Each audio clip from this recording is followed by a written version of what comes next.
আয়না ঘরের মধ্যে রাখো, নিয়ে যাও জেলখানায় রাখো, অপরাধ না করার পরেও গ্রেফতার করলে। হযরতে ওমর রাদিয়াল্লাহু তাআলা আনহুর জামানার ঘটনা। হযরতে ওমর রাদিয়াল্লাহু তাআলা আনহু আব্দুল্লাহ ইবনে হুযাফা রাদিয়াল্লাহু তাআলা আনহুকে যুদ্ধের ময়দানে পাঠালেন। তাকে সেনা প্রধান করে যুদ্ধের ময়দানে পাঠালেন। ওইদিকে কাফের বেঈমানরা যুদ্ধ করার জন্য প্রস্তুত। কাফেরদের সেনাপ্রধান ইয়ামানের সেনাপ্রধান কাফেরদের সেনাপ্রধান বাদশাহ বলে দিল, মুসলমানদেরকে তোমরা জীবিত গ্রেফতার করে নিয়ে আসবে, ওদেরকে তোমরা জীবিত গ্রেফতার করে নিয়ে আসবে, ওদেরকে মারবে না। হযরত ওমর রাদিয়াল্লাহু তাআলা আনহু ইসলামের দ্বিতীয় খলিফা আব্দুল্লাহ ইবনে হুযাফা রাদিয়াল্লাহু তাআলা আনহুকে সেনা প্রধান করে পাঠালেন। যুদ্ধ চলতেছে, এক পর্যায়ে মুসলমানরা কাফেরদের হাতে বন্দী হয়ে গেল। মুসলমানদেরকে নিয়ে যাওয়া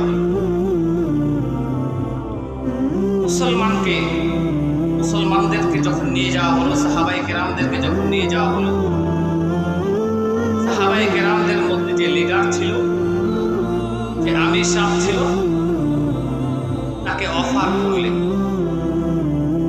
যে তুমি ঈমান ছেড়ে দাও, আমার যে রাজত্ব দেখতেছ এই রাজত্বের অর্ধেক আমি তোমাকে দেব। বলতেছেন আব্দুল্লাহ ইবনে হুযাফা রাদিয়াল্লাহু তাআলা, তুমি তোমার অর্ধেক রাজত্ব কেন, তোমার সম্পূর্ণ রাজত্ব যদি আমাকে দাও, আমি আমার ঈমান ছাড়ব না।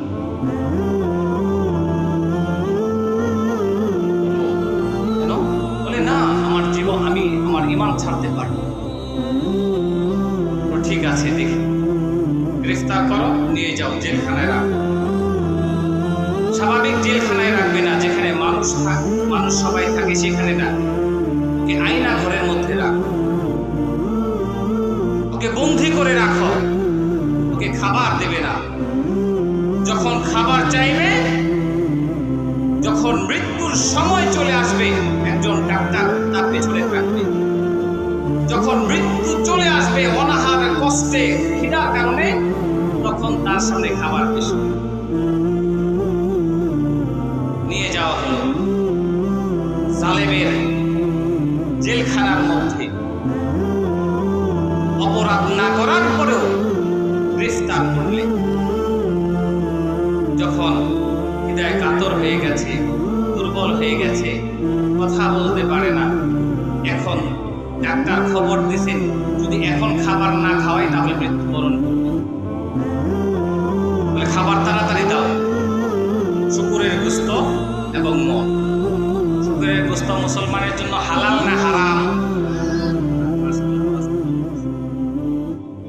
সামনে পেশ করা হলো, তার সামনে দাও, দিল। সাথে সাথে আব্দুল্লাহ ইবনে হুযাফা রাদিয়াল্লাহু তাআলা গলার রগ ফুলে গেল আর চিৎকার দিয়ে বলল, আমি আব্দুল্লাহ ইবনে হুযাফা এই হারাম বর্জন করব না। আল্লাহু আকবার বলেন। বাদশা তার নিজের মেয়েকে দিয়ে দিল, যাও তুমি দেখো আব্দুল্লাহ ইবনে হুযাফার সাথে কোন অবৈধ সম্পর্কে লিপ্ত হতে পারো কিনা, জিনাহের কাজে দেখো। আব্দুল হুযাফা রাদিয়াল্লাহু আনহু পিছনে পিছনে গিয়ে একই রুমের মধ্যে মেয়ে তাকিয়ে রইলেন। একদিন, 2 দিন, 3 দিন, কোন বর্ণনায় 40 দিন পর্যন্ত একই রুমে ছিল, কিন্তু 1 সেকেন্ডের জন্য, 1 পলকের জন্য আব্দুল্লাহ হুযাফা রাদিয়াল্লাহু তাআলা ওই নারীর দিকে দৃষ্টি করেনি। দেখলো কোনোভাবেই পারা যায় না। মালের লোভ দেখালাম, নারীর লোভ দেখালাম, পদের লোভ দেখালাম, কিন্তু তাকে তো এই পথ থেকে আনা যায় না। এখন ডেক নিয়ে আসো, পানি গরম করো। পানি গরম করলে সেই ডেগের মধ্যে, ফুটন্ত পানির মধ্যে একজন সাহাবীকে ছেড়ে দিলেন, সাথে সাথে কঙ্কালের মতো হয়ে গেল। আব্দুল্লাহ ইবনে হুযাফা রাদিয়াল্লাহু তাআলা আনহুকে নিয়ে আসা হলো।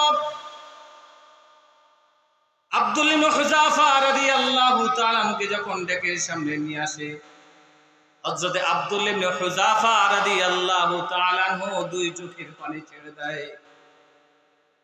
যুদ্ধের ময়দানে চলে এসেছে, মা ছেড়ে, বাবা ছেড়ে, স্ত্রী পুত্র ছেড়ে আল্লাহ রাস্তায় জিহাদ করার জন্য এসেছে।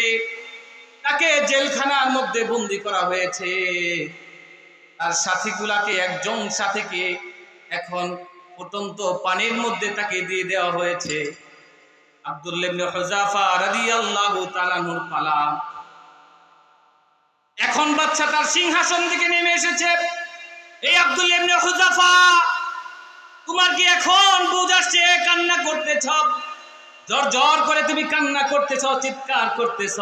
তুমি তোমার ঈমানকে ছেড়ে দাও, তাহলে তোমাকে ফুটন্ত পানির মধ্যে আমি ছাড়বো না। আব্দুল্লাহ ইবনে হুযাফা রাদিয়াল্লাহু তাআলা আনহু বলতেছেন, আরে বোকা, আমি তো এই জন্য কান্না করতেছি, আমার মাথার মধ্যে যতগুলো চুল রয়েছে, আমার শরীরে যতগুলো পশম রয়েছে, এত পরিমাণ যদি আমার জীবন দেওয়া হতো, আমার মাত্র একটা জীবন দেওয়া হয়েছে, আমার চুলের সমান যদি জীবন দেওয়া হতো, প্রত্যেকটা জীবন আমি ইসলামের জন্য কুরবান করে দিতাম। আল্লাহু আকবার। কিন্তু আমি আমার ঈমানকে ছাড়বো না, আমি আমার জীবনকে আল্লাহর রাস্তায় কুরবান করব। মুসলমান ঈমান ছাড়তে পারে না। কথা ঠিক না ঠিক বলে?